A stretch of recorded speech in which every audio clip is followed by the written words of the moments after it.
Padre nuestro, gracias, Señor. Gracias por los que estamos aquí. Tú te gozas, Señor, en la alabanza de tu pueblo. Y me entristece que seamos pocos, Señor. Pero pretendemos, nos esforzamos por cantar como muchos. Señor, en el nombre de Jesús te bendecimos. Te damos gracias, Señor. Porque no importa cuántos seamos, lo importante es alabarte y celebrar tu nombre, Señor, conforme a tu ordenanza. Señor, hemos cantado para ti, hemos hecho oración rogándote que la recibas en tu reino, delante de tu trono, nuestros cantos como una ofrenda de olor grato ante ti, Señor. Y tú nos has bendecido a cada uno de nosotros con una labor. A cada uno de nosotros nos has dado un trabajo, un lugar donde desempeñar, conforme a tu palabra, la obra nuestra de cada día. Tu palabra dice que el trabajo es bueno, porque primero diste a Adán el trabajo de cuidar el huerto. En aquel tiempo, Señor, en esos primeros años de Adán delante de ti, no había cansancio en la carne, porque la tierra devolvía su fuerza a tu hijo Adán. Después de la caída, Señor, hoy nuestra carne se cansa, pero tú nos das la alegría de recibir el fruto como esfuerzo a nuestra labor de cada día. Señor, hemos aprendido que el ofrendarte es una bendición. El poder presentarnos delante de ti con un presente, con una ofrenda, es una maravillosa bendición. No es una invención humana, Señor. Desde el principio, Caín y Abel, los primeros hijos de tu amado Adán, una vez que habían recibido el fruto de su trabajo, nació en su corazón el deseo de agradarte a través de una ofrenda. Hemos aprendido también, Señor, que viste con agrado la ofrenda de Abel. Señor, permítenos ser como Abel. Te rogamos, Padre nuestro, que nos enseñes a ser como Abel. Y que de la ofrenda que hoy presentamos delante de ti, Señor, cada uno de nosotros la presente verdaderamente con devoción y agradecimiento. Porque hemos aprendido que eso fue lo que sucedió con Abel. Abel trajo de lo mejor de su fruto, de lo mejor con lo que tú le habías bendecido, y juntamente con lo mejor trajo por delante su corazón verdaderamente agradecido delante de ti, Señor. Permite ahora a tu congregación, camino a Dios, camino con Dios camino, presentarse delante de ti, presentarnos delante de ti de esa misma forma.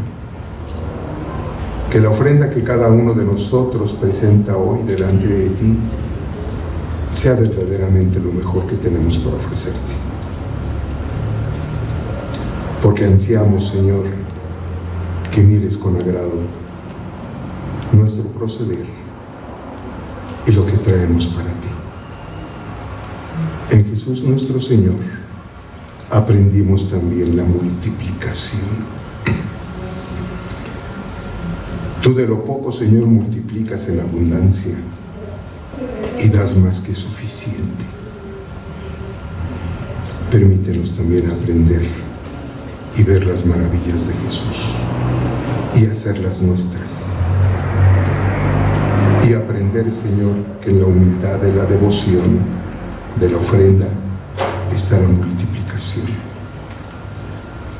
Y por ello exhorto a tu congregación, si alguno de nosotros, mis hermanos, no viene así delante de Dios. Entonces, Señor, no la presente mi hermano, mi hermana, solamente si es lo mejor que usted tiene para darle al Señor. Hemos dicho, no es la cantidad. No piense usted que da poco y tampoco piense usted que da mucho. Si su corazón así lo decidió y es lo mejor que usted tiene de su corazón para Dios, preséntelo con gozo, con alegría y con devoción delante de nuestro Padre. En Jesús, Señor, oramos, y tu pueblo, mientras te cantamos, sabiendo cómo debe de presentar la ofrenda, pasará a depositarla al alfolí. Que tu amor y tu gracia y tu misericordia se derramen en la vida de cada uno de nosotros. En Jesús, tu Hijo amado, oramos. Amén. Quisiera leer algo para todos nosotros, porque es importante que entendamos o sepamos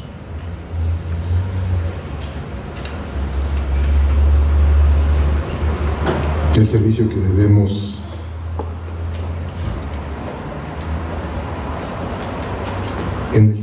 debemos permanecer cuando decidimos servir al Señor. Jesús sufrió también algunas consecuencias que hoy quiero recordar. Voy a leer el libro de Juan, no se lo di a mi hermano José por la mañana. Voy a leer una enseñanza de Jesús y la experiencia que vivió Jesús. Libro de Juan, capítulo 6, y voy a leer a partir del versículo 52. Dice que entonces los judíos contendían entre sí diciendo, ¿cómo puede hablando de Jesús, darnos a comer su carne? Jesús les dijo, de cierto os digo, si no coméis la carne del Hijo del Hombre y bebéis su sangre, no tenéis vida en vosotros. El que come mi carne y bebe mi sangre tiene vida eterna, y yo le resucitaré en el día postrero. Porque mi carne es verdadera comida y mi sangre es verdadera bebida. El que come mi carne y bebe mi sangre en mí permanece, y yo en él. Como me envió el Padre viviente, y yo vivo por el Padre, asimismo, el que me come, él también vivirá por mí. Este es el pan que descendió del cielo, no como vuestros padres comieron el maná y murieron. El que come de este pan vivirá eternamente. Nosotros, cuando participamos de la cena, hacemos aquí lo que dice Jesús y nos enseña. Pero vamos a ver qué más nos dice. Estas cosas dijo en la sinagoga enseñando en Cafarnaúm. Al oírlas, muchos de sus discípulos dijeron, ¿dura es esta palabra? ¿Quién la puede oír? Sabiendo Jesús en sí mismo que sus discípulos murmuraban de esto, les dijo, ¿esto os ofende?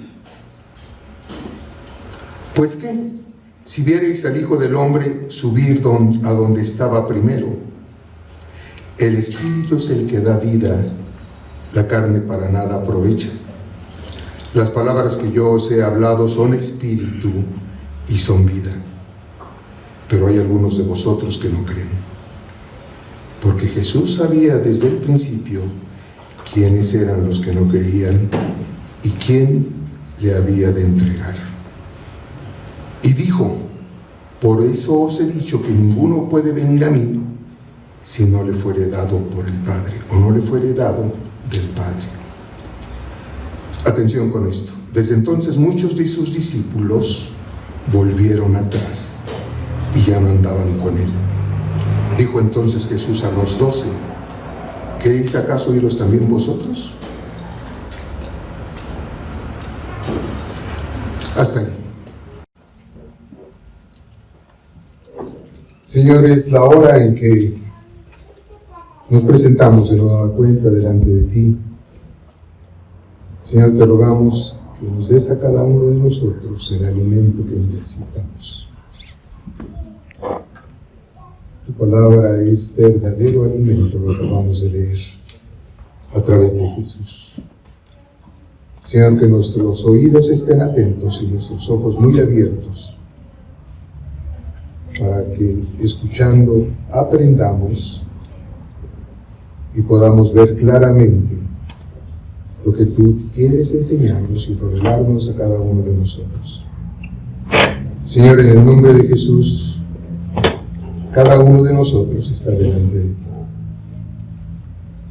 Bendícenos, Señor, con el verdadero alimento, te rogamos, en el nombre de tu Hijo amado, nuestro Señor Jesucristo. Que el Espíritu que nos da convicción y entendimiento esté en cada uno de nosotros. Padre nuestro Jesús, tu Hijo amado. Amén. Muy bien, mi hermano. Ya que estamos en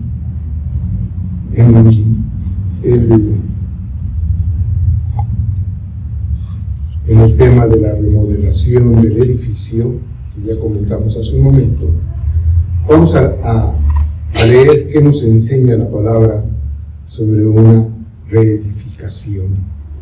Vamos a leer el libro de mi hermano Esdras, profeta de Israel, y vamos a leer en el capítulo 5 a partir del 1 y 2 primero, ¿verdad, mi hermana? ¿Sí?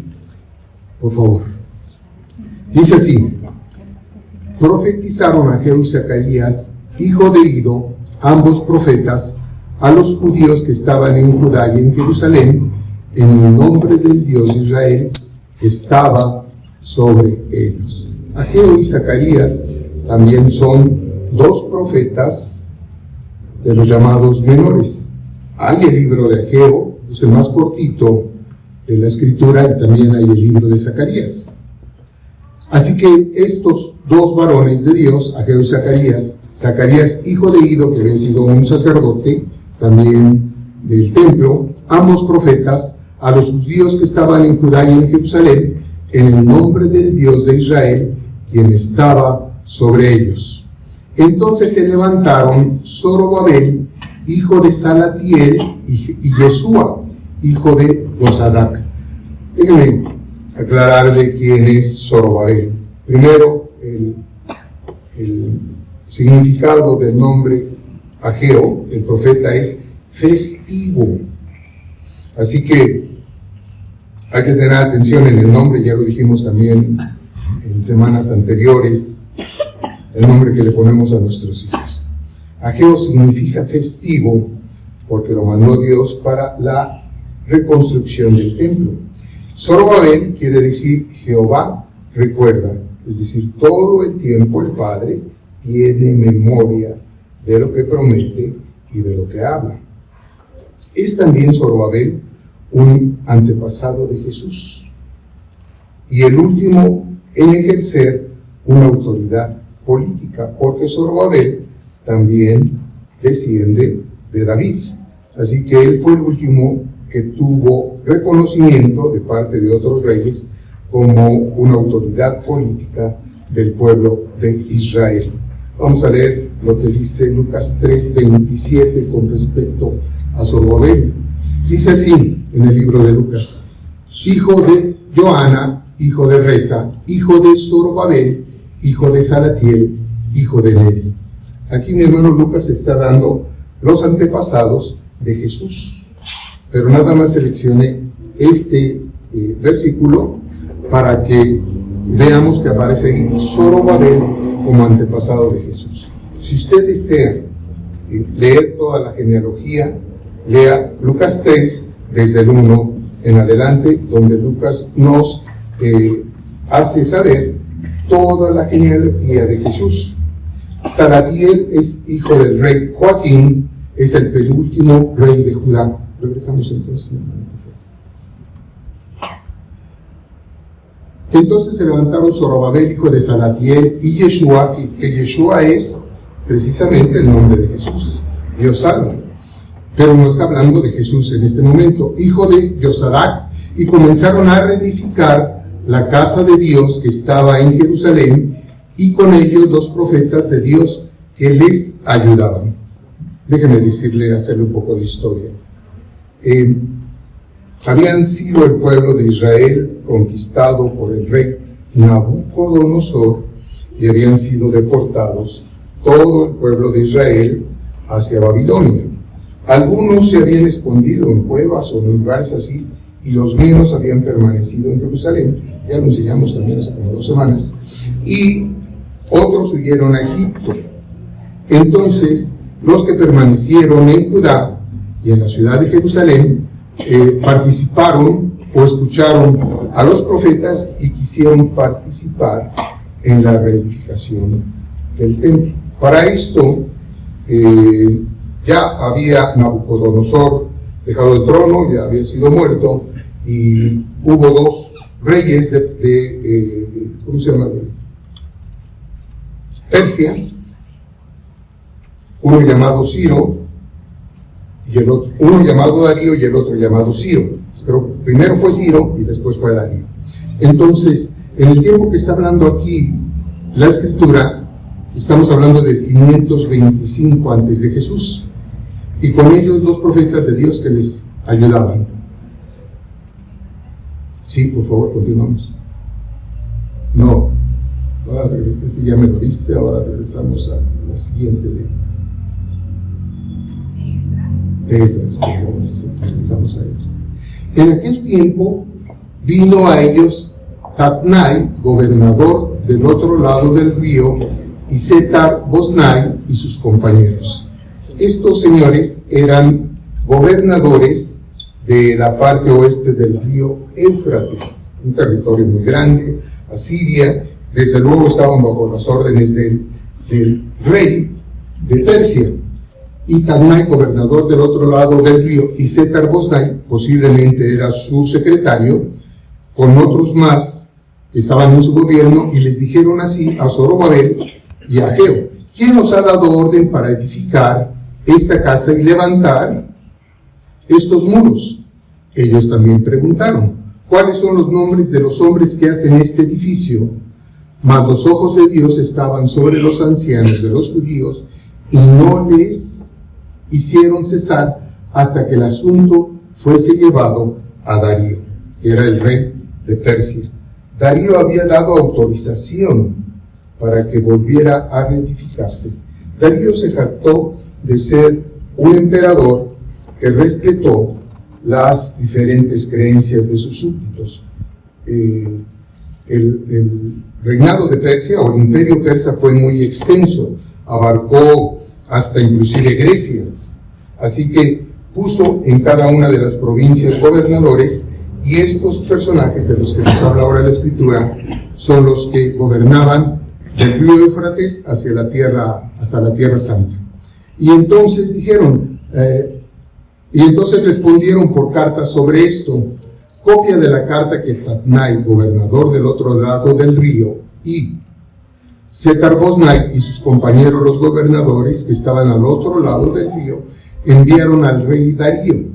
Le enviaron carta y así estaba escrito en ella: al rey Darío toda paz, sea notorio al rey que fuimos a la provincia de Judea. Es decir, con esta carta le estaban informando al rey Darío que estaban reconstruyendo el templo que fue el de Salomón. Nabucodonosor destruye el templo de Salomón cuando conquista este territorio de Israel y deporta a todos los habitantes, o a la mayoría de los habitantes, pero también saquea el templo de Salomón. Los tesoros que había en el templo de Salomón fueron llevados por Nabucodonosor a Babilonia.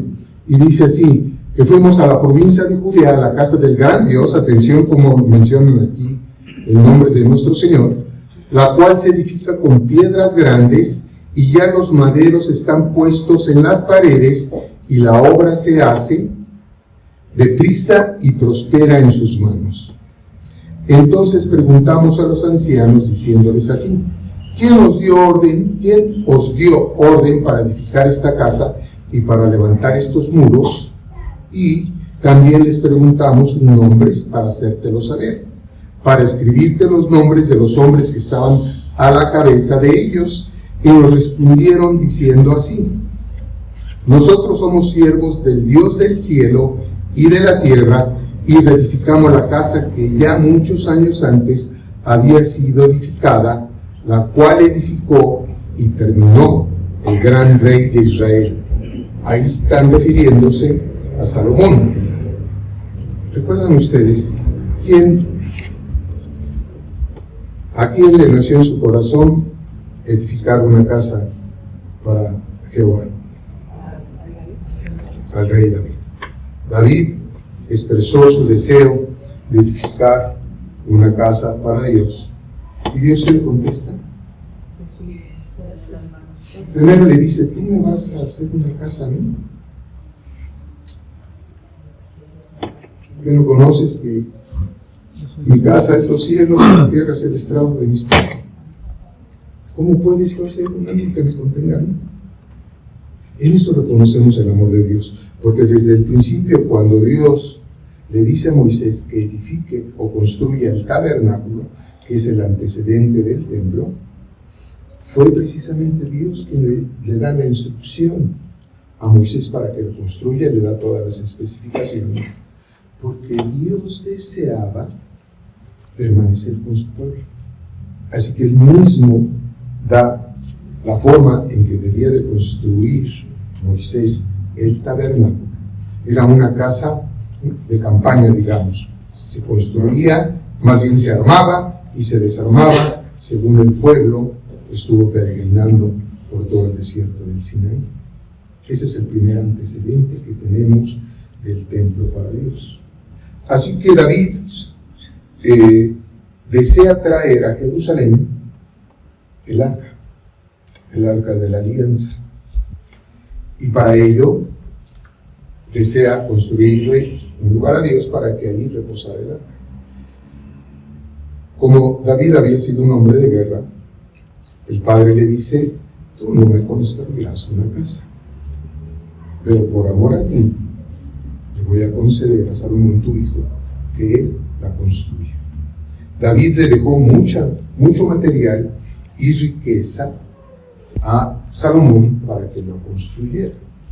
Y Salomón, ya siendo rey de Israel, habiendo fallecido ya su padre David, él edifica el templo para Dios, de gran belleza y también de mucha riqueza en materiales y en acabados. Así que este es el templo que está reconstruyendo Ageo y Zacarías. Bueno, entonces, la cual edificó y terminó el gran rey de Israel. Continuamos. Mas después que nuestros padres provocaron a ira al Dios de los cielos, Él los entregó en mano de Nabucodonosor, rey de Babilonia, caldeo, el cual destruyó esta casa y llevó cautivo al pueblo a Babilonia. Recuerden que también ya enseñamos la necesidad que tuvieron los sacerdotes, porque como todo el pueblo fue llevado cautivo a Babilonia, desde luego se llevaron también a los sacerdotes. Y los sacerdotes, queriendo enseñar al pueblo la palabra para que no se perdiera, es cuando traducen del arameo y del hebreo antiguo al griego la Biblia, para que los nacidos en el cautiverio, que olvidaron de hablar hebreo y arameo, hablaban entonces griego, pudieran aprender la palabra. Eso lo enseñamos hace 2 o 3 semanas. No sé si lo recuerdan, espero que sí. Hablamos de la Biblia de los 70. ¿Sí? 70 ancianos, escribas, tomaron la tarea de traducir la Biblia que hasta ese tiempo tenían al griego, para que todos los demás judíos que habían nacido en el cautiverio pudieran estudiar la palabra de Dios. Entonces, pero en el año 1 de Ciro, rey de Babilonia, el mismo rey Ciro dio orden para que esta casa de Dios fuera reedificada. También los utensilios de oro y de plata de la casa de Dios que Nabucodonosor había sacado del templo que estaba en Jerusalén y los había llevado al templo de Babilonia. También les quiero hacer saber, porque quizá algunos no lo sepan, no solamente destruyó el templo Nabucodonosor y saqueó los tesoros del templo, los robó, y se los llevó a Babilonia, también cometió un acto abominable para el pueblo de Israel. Hizo sacrificio en el altar del templo de un cerdo. Sacrificó un cerdo, y ya sabemos que el cerdo era uno de los animales impíos declarados por Dios. Así que este hombre Nabucodonosor no solamente saqueó, sino también quiso humillar al pueblo de Israel sacrificando un cerdo en el altar del templo. Bueno, porque otro día regresaremos a Nabucodonosor y sus actos que llama la escritura abominables. Entonces el rey Ciro los sacó del templo de Babilonia y fueron entregados a Sesbazar, a quien había puesto por gobernador. Los sacó del templo de Babilonia y fueron entregados a Sesbazar, a quien había puesto por gobernador, y le dijo: toma estos utensilios, ve y llévalos al templo que está en Jerusalén. Ya sé que iba a comentar. No hace mucho también comenté, creo que en la célula, sobre Jerusalén, del templo de Salomón en Jerusalén. Por eso cuando dice, mandó al templo a que sacaran los utensilios, y dice que sea reedificada la casa de Dios en su lugar. Entonces este Sesbazar vino y puso los cimientos de la casa de Dios, la cual está en Jerusalén, y desde entonces hasta ahora se edifica. Pasó un tiempo entre Ciro y Darío en que se detuvo la reconstrucción, la reedificación del templo. Porque también las personas de Samaria, alguna vez también comentamos sobre la pelea que existía entre los samaritanos y los israelitas. Y Samaria continuaba, desde luego, en el tiempo en que regresan, por ahí del 500 antes de Jesucristo, a reedificar el templo, y los samaritanos, juntamente con gobernadores también de este lado del río Éufrates, habían detenido la obra. Por eso aquí dice que desde el tiempo de Sesbazar habíase comenzado la reedificación del templo. Y dice, hasta ahora se edifica y aún no está concluida. Y ahora, si al rey parece bien, búsquese en la casa de los tesoros del rey que está allí en Babilonia, si es así que por el rey Ciro había sido dada la orden para reedificar esta casa de Dios en Jerusalén, y se nos envía a decir la voluntad del rey sobre esto. Ciro ya no estaba gobernando, pero había los anales, los archivos, en donde podrían encontrar la constancia de la orden dada por Ciro. Entonces el rey Darío dio la orden de buscar en la casa de los archivos, donde guardaban los tesoros, allí en Babilonia, y fue hallado en Acmeta, en el palacio que está en la provincia de Media, un libro en el cual estaba escrito así: memoria, en el año primero del rey Ciro, el mismo rey Ciro dio orden acerca de la casa de Dios, la cual estaba en Jerusalén, para que fuese la casa reedificada como lugar para ofrecer sacrificios, y que sus paredes fuesen firmes, su altura de 60 codos y de 60 codos su anchura. Y dijimos que un codo, también alguna vez ya lo enseñamos, más o menos era 45 centímetros. Esa medida se utilizaba, como no tenían una cinta de medir, lo que hacían era medir del codo a la palma de la mano. Y él ordena, el rey Ciro, que sea reedificada la casa del gran Dios. Atención cómo se refieren al Señor nuestro Dios.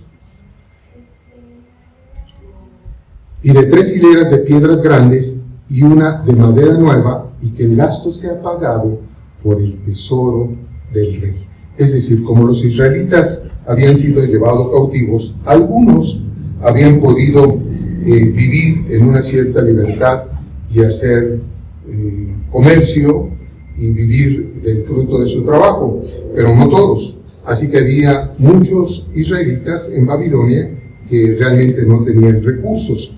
Otros, los menos, sí los tuvieron. Por eso el rey Ciro, cuando da la orden de ser reedificado, atención que era un rey pagano, atención que era de un otro imperio, atención que aún, por eso dice la escritura que utiliza el Señor a todos. Hemos dicho aquí, cristianos y no cristianos, hacemos la voluntad de Dios, aunque a veces no nos parezca. Así que Ciro, siendo un rey pagano, ordena que se rectifique el templo y además dice que sea pagado con los costos de su mismo tesoro y también los utensilios de oro y de plata de la casa de Dios, los cuales Nabucodonosor sacó del templo que estaba en Jerusalén y los llevó a Babilonia, sean devueltos y vayan a su lugar, al templo que está en Jerusalén, y sean puestos en la casa de Dios. Hasta ahí. Ahorita seguimos leyendo lo demás. Cuando hoy nosotros vamos a reedificar el templo, hemos dado testimonios, he dado testimonio hace un momento, que no hemos tomado ni de sus ofrendas ni sus diezmos, todavía dinero. Y no sé si lo voy a tomar para la remodelación, la reedificación, por eso quise tocar este tema. Todavía no sé si lo voy a tomar. Los mantendré desde luego informados, porque es correcto dar cuentas de los dineros que no son nuestros, son de Dios. Pero vamos a ver qué es lo que dice sobre la reedificación. Ahora pues, Tatnai, gobernador del otro lado del río, y Setar-Boznai, y vuestros compañeros, los gobernadores que estáis al otro lado del río, alejaos de allí, les dice Ciro, dejad que se haga la obra de esta casa de Dios, que el gobernador de los judíos y sus ancianos reedifiquen esa casa de Dios en su lugar. Cuando nosotros nos propusimos delante de Dios el servirlo, el formar una congregación para honra y gloria de Dios, en nuestro corazón siempre estuvo el tener un edificio. También hemos dado testimonio que este edificio no es el final. Todavía tenemos que edificar uno apropiado. Aquí vamos a hacer modificaciones al edificio que ya adquirimos. Vamos a hacer modificaciones para tratar de adaptarlo lo mejor posible a las necesidades de una iglesia para servir al Señor nuestro Dios. Vamos a tener primeramente Dios, el primero, eso que vemos allá atrás ya no va a pasar, que un bebito esté o bien en su carriola o bien en la alfombra, no va a pasar. Vamos a tener también la guardería, vamos a tener también la escuela, para que mi hermana Carmen pueda dar sus clases a los niños. Vamos a tener un salón para poder ensayar los coros, para poder practicar con instrumentos las alabanzas. En fin, es un edificio de planta baja y 2 pisos. Vamos a tener también una cocina, vamos a tener un lugar amplio para poder dar servicio de desayunos, de matrimonios, de mujeres viudas. Y por mí es dada orden de que lo habéis de hacer con esos ancianos de los judíos para reedificar esa casa de Dios, que de la hacienda del rey, es decir, de su dinero del rey, que tiene del tributo del otro lado del río.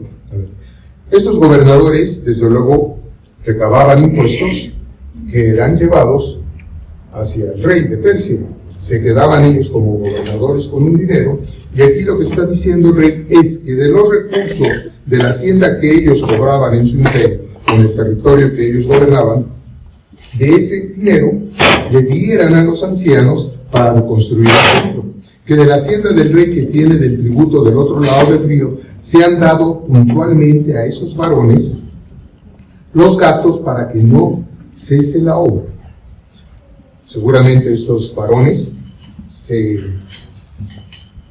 molestaron todavía más, porque de los recursos que ellos seguramente se quedaban, ahora tenían que aportar para que fuera reedificado, se los tenían que dar pues a los ancianos para que fuera reedificado el templo. Y lo que fuera necesario, atención con esto, becerros, carneros y corderos para holocaustos al Dios del cielo, trigo, sal, vino y aceite, conforme a lo que dijeren los sacerdotes que están en Jerusalén, les sea dado día por día, sin obstáculo alguno.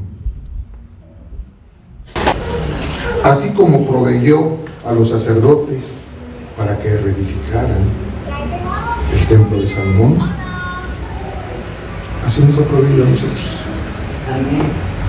Y nos seguirá proveyendo para llevar a buen fin y terminar lo más digno posible este lugar para Dios. Sepa usted, mi hermano, mi hermana, por eso cuando hace un rato hablábamos de la ofrenda, délo con todo su corazón y de lo mejor que usted tiene. Y cuando vaya a ofrecer algo a Dios, ofrezca lo mejor que usted pueda. Algunas personas han querido prestar inclusive. Calma, por favor. No es al revés, perdón. El primero le dice, sí voy. Y viene con el otro hijo y le dice, hijo, voy a trabajar el campo. Y el segundo dice, no, papá, ¿cómo crees? Yo no tengo tiempo, yo soy el junior. Pero el primero que le dijo, sí voy, no fue. Y el segundo que le dijo, no voy, ese sí fue. Y pregunta a Jesús, ¿quién de los dos jóvenes hijos de este varón hizo el mandamiento del Padre? Lógico, el segundo. ¿Cuántas veces usted se ha resistido? ¿Cuántas veces ha dicho, no me hables de Dios, no quiero Dios? Y después doblega su corazón. Eso le agrada a Dios. Eso le agrada a Dios, que usted rectifique. Insisto, a nadie nos obliga. Ninguno de ustedes puede decir que está aquí obligadamente. Ninguno de ustedes puede dar testimonio que aquí se le ha forzado a nada. Le hemos dejado en total libertad, como Dios nos la da a nosotros, de decidir. Escuche, aprenda, y una vez que aprendió, decida. Pero no se apresure si todavía no ha entendido. Porque Dios no se molestó. Jesús aquí dice, no se molestó el papá con el muchacho que dijo, no voy. No lo reprendió, no se enojó con ese varón. Siempre dijo, está bien. Y fíjense la autoridad de un padre, ¿no? Y ese padre no dijo, pues como eres mi hijo, te mando a que lo hagas. Eso es lo que hace el Padre con nosotros, nos da libertad. Mire, hijo, puedes ir por aquí, puedes seguir mis estatutos, puedes seguir mis enseñanzas. Y nos dice, ¿para qué? Para que yo te bendiga en todo lo que hagas. Pero nosotros queremos bendición y seguir haciendo lo que nosotros queremos. Dice Jesús, mi yugo no es pesado. Jesús nos enseña diciendo, mi yugo es ligero, porque solamente cuando estamos ya en el camino de Dios, ya no se nos hace difícil dejar lo que antes hacíamos. Usted era un mentiroso empedernido, empieza a dejar de decir mentiras y no le va a costar. Al principio, cuando usted llega, se le hace muy difícil. Es que yo fumo, es que yo tomo, es que yo veo pornografía, es que yo miento, es que yo envidio, es que muchas cosas hicimos todos, mi hermano. Ninguno puede levantar la piedra y arrojarla, porque cada uno de nosotros tiene culpas y cada uno de nosotros las sabemos, y las sabemos muy bien, a pesar de que a veces nos hacemos los desentendidos. Pero el Padre lo que desea primero, entiéndalo varón, entiéndalo mujer, es perdonarle. Lo primero que quiere Dios es abrazarlo y perdonarle sus faltas. ¿Qué es lo único que pide? Que su arrepentimiento sea sincero. Eso es todo lo que pide. Si te arrepientes sinceramente, si te vuelves a mi camino, yo te bendeciré. ¿No nos dice? Y yo seré su Dios y ustedes serán mi pueblo. Es lo mismo que hemos enseñado del proceder de Jesús. Porque después nos dice, y te daré el ser mi hijo, y menciona eso, mi hermano? Del Hijo del Dios Todopoderoso, no de cualquier Dios, que es algo que se nos hace muy difícil entender. Usted adquiere la dignidad del Hijo. Si hicimos lo que quisimos, menospreciamos el amor del Padre y sus enseñanzas y sus directivas. Pero cuando regresamos a Él verdaderamente arrepentidos, ¿no entiende usted que es embestido de ser ciudadano del reino de Dios, su Hijo amado? Así como amó a David, así como amó a Moisés, así como amó a Jacob y a Isaac y a cualquiera un otro que podamos leer en la Escritura, así nos ama a nosotros, mi hermano, mi hermana. Porque Dios no tiene diferentes amores. Si usted opina que Dios tiene diferentes amores, usted tiene una mala interpretación del amor de Dios, o una equivocada interpretación del amor de Dios. Dios ama profundamente. ¿No ha entendido usted que Dios no hace acepción de personas? No excluye a nadie. Eso es lo que quiere decir acepción. No los aparta ni los hace a un lado. Todo aquel que quiere venir a Jesús para poder llegar al Padre es bienvenido.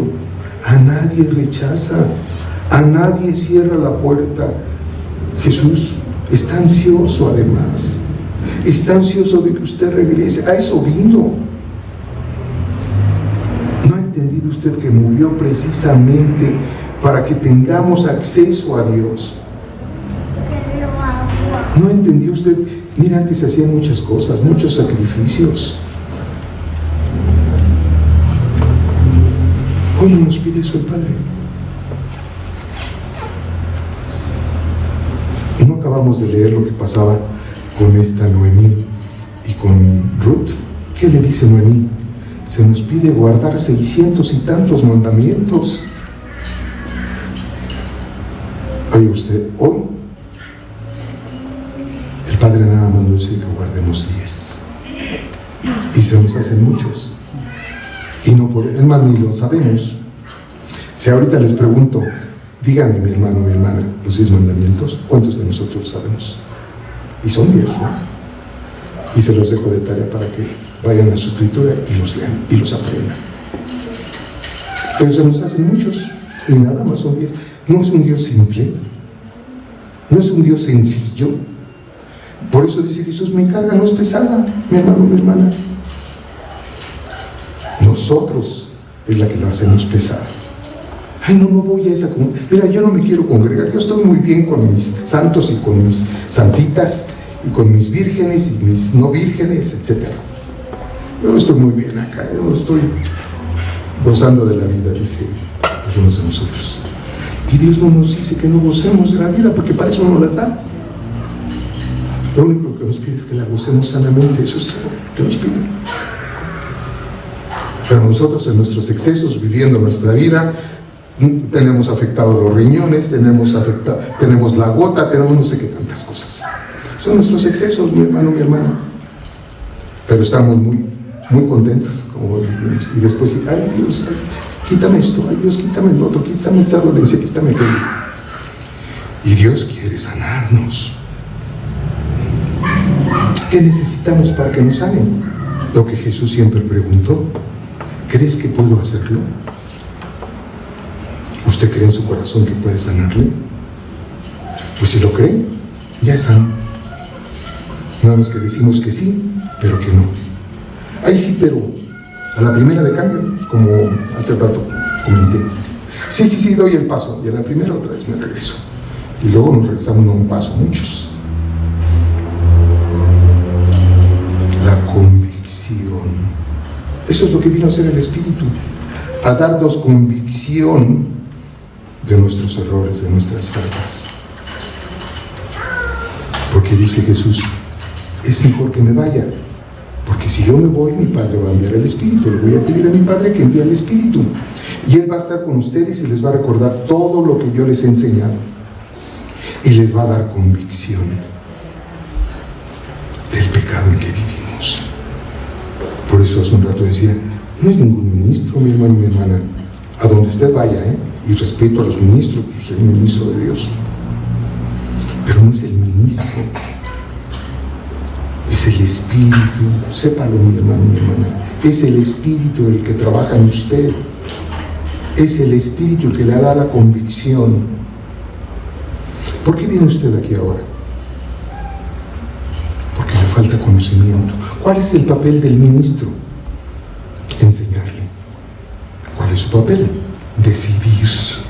Ese es su papel, mi hermano. Usted decide lo que quiere hacer de ahora en adelante, después de escuchar. Hay muchos que nos da temor, preferimos dar la espalda. No, mejor me voy. Pero si ya está aquí, ¿qué dice la palabra? Esfuércese y sea valiente. No sea cobarde. A Dios no le agradan los cobardes. Sea un digno hijo, valiente, esforzado, cumpla lo que promete, ayude, ore por los demás. Así nos enseñó Jesús. De repente parece muy difícil, pero cuando usted lo empieza a hacer, puedo prometerlo, se le hace fácil. Al principio sí, ahí no puedo, ahí no quiero, ahí en verdad no puede o en verdad no quiere. No quiere dejar su vicio. Esa es la verdad verdadera, como decía mi hijo Jonathan. La verdad verdadera es que usted no quiere dejar sus malas costumbres. Pero dice Dios, esfuércese y sea valiente. Y Él está con nosotros. Él fortalece nuestra carne y nuestro espíritu. Pónmelo, mi hermano, por favor. Para que ofrezcan sacrificios agradables, atención con eso de agradables, para que ofrezcan sacrificios agradables al Dios del cielo y oren por la vida del rey y por sus hijos. Fíjense lo que pide Darío, lo que muchos de nosotros pedimos: ore por mí. Ese rey Darío les dice: denle todo lo que necesiten para que hagan sus sacrificios y devuelvan las cosas que son de Dios, para que esos sacerdotes oren por mí, por mis hijos. ¿Qué le parece? Y tenía sus dioses, atención.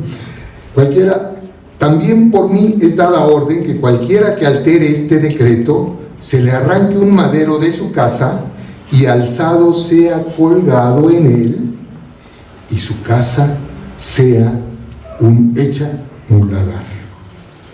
Órale, ¿qué le parece esa sentencia? Cualquiera que se oponga a la reconstrucción del templo, que de su casa quiten un madero, allí sea colgado, ya existía la crucifixión, y que su casa sea hecho ¿qué es un muladar? ¿Sabe usted lo que es un muladar? ¿Cuál? Muy mugroso, donde se acumula el estiércol. Eso es un muladar. ¿Dónde estaban los cerdos? En el muladar. Es eso, que su casa se eche un muladar. ¿Usted se opone? ¿Usted se opone a la obra de Dios? Si un rey pagano puede hacer este decreto, y se cumplió, ¿no? Porque en ese tiempo los decretos del rey se cumplían o se cumplían. Bajo esa advertencia, no sé cuántos se opondrían, pero su casa, sea como haya sido, un palacio o un cuartito, que fuera convertida en un chiquero, en un muladar. Y dicen: y el Dios que hizo habitar allí su nombre. ¿Tiene usted duda, mi hermano? Por eso hemos dicho: haga ayuno por el lugar que vamos a tener. Mira, hasta hoy hemos ido como Moisés. Empezamos en el estacionamiento y luego nos fuimos a un salón y luego venimos a otro salón. Así hemos andado. ¿No le alegra que ya vamos a tener un lugar, que ya lo tenemos? ¿No se goza usted? Rebusca el corazón. Si no se goza, es que hay algo que no está bien en usted. Un lugar exclusivo para Dios, donde habite Dios. ¿Sabe usted que aquí, donde se celebran todo tipo de fiestas, no es el adecuado para Dios?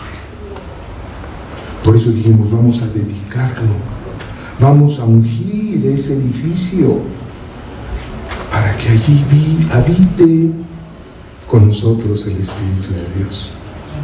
Si por alguna razón usted no tiene al Espíritu en su corazón, allí va a estar, porque es promesa de Dios. Por eso dice aquí, gracias mi hermana. Y el Dios que hizo habitar allí su nombre, así que así estará el nombre de Dios en el edificio que Dios nos ha concedido. Destruya a todo rey y pueblo que pusiere su mano para cambiar o destruir esa casa de Dios, la cual está en Jerusalén. Yo, Darío, he dado el decreto, se ha cumplido prontamente. Ahora vamos al 6, ¿sí, mi hermana? ¿O ya acabé el 6.2?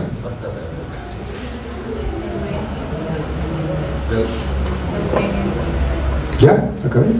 Muchas gracias, mi hermana. Perdón, de repente no sé qué es lo... Pero dice, para que Dios habite en su corazón. Entonces me falta Deuteronomio 12.5. Mire qué es lo que dice Deuteronomio. Deuteronomio es uno de los libros que escribió Moisés.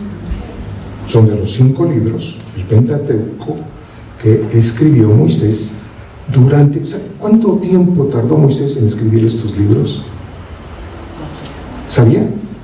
¿No?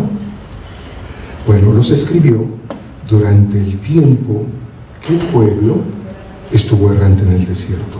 40 años se llevó el siervo de Dios, Moisés, para escribir estos 5 libros. Y este es uno de ellos, el Deuteronomio. Y dice así: sino que el lugar que Jehová vuestro Dios escogiere de entre todas vuestras tribus, para poner allí su nombre, para su habitación, ese buscaréis y allá iréis. Así que el edificio que tendremos, ese buscarán y allí iremos. O ese buscaremos y allí iremos. Qué bonito, ¿no? O bueno, yo me emociono porque amo a Dios. No tengo otra explicación. Pero tengo un corazón agradecido con el Señor mi Dios, porque me ha bendecido tanto. Mire usted, déjeme dar un testimonio. Déjeme presentarle, vengan las dos, por favor. Algunos de ustedes recordarán, mencioné a esta mujer, Guadalais.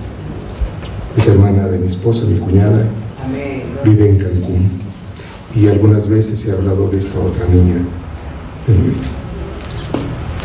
Bueno, grandotas, porque todas son más grandes que yo. Lupita, su hija, y tiene otros hijos. Pero esta mujer abrazó a Jesús y su nombre desde hace 15 años, 17 años, ¿no? 10 años. Ah, mira, yo a veces pienso que soy muy viejito, pero no, gracias porque estoy joven. Siéntense. Guadalais y Lupita, mis cuñadas, mi cuñada y mi sobrina. Cuando se fue a Cancún, esta niña, que hoy ya se ve grande, pero era niña cuando se fue, vino a casa y pueden orar por mí, pueden orar por mí. Claro que sí. Y Dios le ha dado muchas cosas, le ha prosperado. A lo mejor no ha sido tan sabio para administrar, tiene que pedir sabiduría para administrar lo que Dios le da. Pero Dios le ha dado mucho a esta jovencita, por una sola razón: la bendición que sobreabunda y la bendición que se solicita. Por eso les he dicho, mis hermanos, ya no viva usted nada más en la misericordia de Dios. Busque la bendición de Dios que sobreabunda y la tiene para usted específicamente. Para cada uno de nosotros tiene una bendición en especial. Un día Guadalais regresó de Cancún porque hicimos algo en casa, una reinauguración también, gracias a Dios. Es de la mujer que di testimonio, me dijo: Bueno, me dice chaparro todavía hasta hoy, por algo será. Y expresó: ¿cómo le haces, chaparro, que todo te sale? Quizá hoy entienda que es primero el Señor. Primero doble usted rodilla. Pretendo hacer esto, Señor. Vas conmigo. Vienes conmigo, Señor. Todavía más, mejor ve delante de mí. Todo lo que usted haga, mi hermano, entiéndalo, trate de entenderlo. Póngalo en manos de Dios. Padre, quiero un varón que me sepa amar, un varón que me sepa respetar, un varón que sea proveedor, un varón que sea verdadero varón. Y a la inversa, Padre, envíame una mujer que sea ayuda idónea. ¿Usted cree que no lo puede pedir? Pues le quiero anunciar que lo puede pedir. Y le quiero anunciar que no se lo puede dar. Pídalo. ¿Qué dice la palabra? Pedid y se os dará. Pero nosotros pensamos que unas cosas sí y otras no. Y así como el amor de Dios es uno y no cambia, así para cada uno de nosotros tiene la bendición que sobreabunda. Dice mi hermano Juan: hijitos, yo quiero que ustedes, ya estaba viejito mi hermano Juan, el apóstol. Hijitos, yo quiero, por eso se refiere a la congregación con ese apelativo cariñoso. Hijitos, yo quiero que ustedes sean prosperados, así espiritualmente como materialmente. Quiero que sean prosperados en todo lo que hagan, porque Juan había estado con Jesús y conocía que Jesús nos prospera en todo, no en unas cosas sí y en otras no. Cuando viene la bendición, mi hermano, mi hermana, en toda área de su vida, ustedes prosperan. En el amor de sus hijos, en el respeto de sus hijos, en el respeto de su esposa, en el respeto de su esposo, en su trabajo, en todo lo que usted haga. Y si no lo puede entender, pues continúe usted en sus tumbos, pues, de fracaso en fracaso, un ratito medio bien y tres ratotes mal, y luego otra vez medio bien, y luego medio año mal, y así nos la pasamos porque no hemos entendido la fe que dijo Jesús. Mira, si tienes una fe así pequeñita como un grano de mostaza, y le dices a ese monte: quítate de allí, échate a la mar, lo haría. Qué difícil, ¿verdad? Se nos hace. Decíamos en la congregación, en la célula: a ver, mi hermano, mi hermana, para Dios hay obras pequeñas u obras grandes. ¿Podemos decir un milagro es pequeñito y tiene un milagro grandote? No, mi hermano, mi hermana, si usted piensa así, también debe de modificar ese pensamiento y conocer que es el Dios Todopoderoso. Así que todo para Él es fácil. Lo que para usted es imposible, para Dios es posible. Y lo que a usted le parece muy fácil y que usted puede hacer, le tengo que anunciar, ni usted lo puede hacer. Solamente con la bendición de Dios usted va a ser prosperado y va a recibir la corona de victoria. Dios tiene para cada uno de nosotros corona de victoria. Por eso dice mi hermano, somos en Cristo Jesús, somos más que vencedores. Pero se nos hace difícil entenderlo y todavía hacerlo.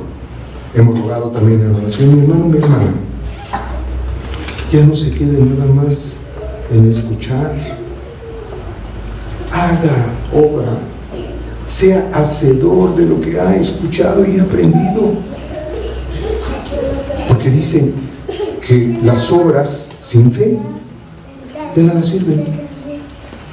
Y una fe sin obras tampoco es genuina. Si usted tiene fe, va a hacer grandes cosas.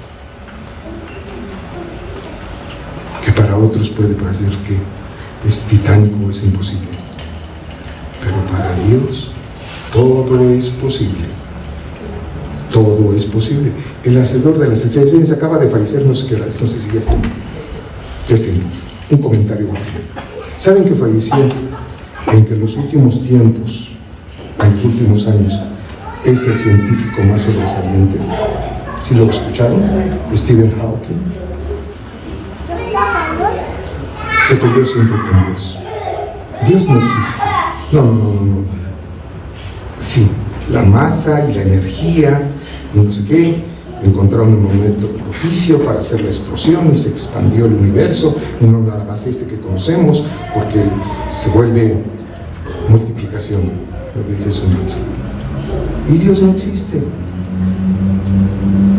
Una mente brillante y un cuerpo muerto.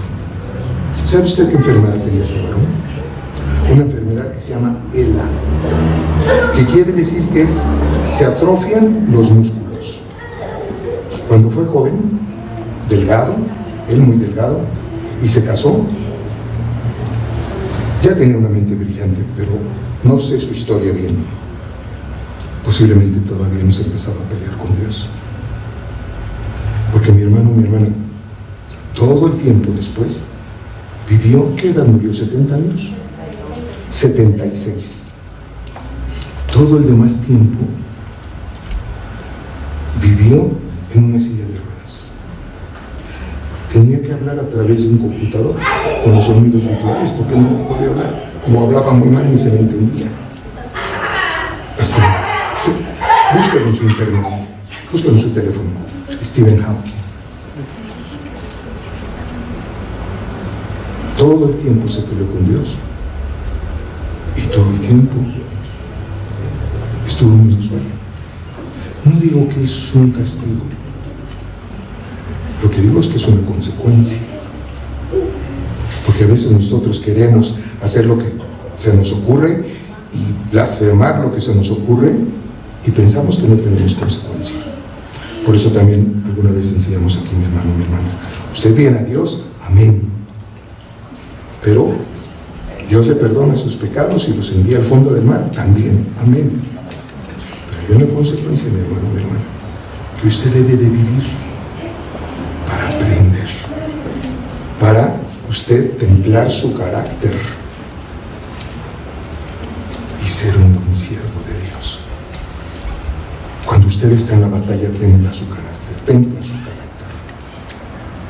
Y eso provoca que cuando haya problemas usted no dé pasos atrás. Por eso le digo primero, prepárese. Porque cuando no estamos preparados y nada más nos emocionamos, damos pasos hacia atrás. Y eso no le agrada a Dios. Esas pruebas, hemos dicho, benditas pruebas. Porque cuando estoy en el conflicto y en la necesidad, doblo mi rodilla. Y estoy orando de día y de noche y de madrugada. Y cuando todo está bien, ¿para qué oro? Se nos olvida orar, se nos olvida agradecer. Ya di mi testimonio, así me pasó. Todo muy bien, todo muy elegante yo. Y mi auto deportivo, y mi moto, y yo chavo, y mi casa de campo, y mi oficina, y todo mío y para mi placer. Anda, Señor. Perdí todo. Viví en prisión. Fui humillado. Se burlaban de mí. ¿Por qué? Porque no agradecí. Porque no honré al Señor de señores. Porque yo puedo. Porque yo sé. Porque, sí.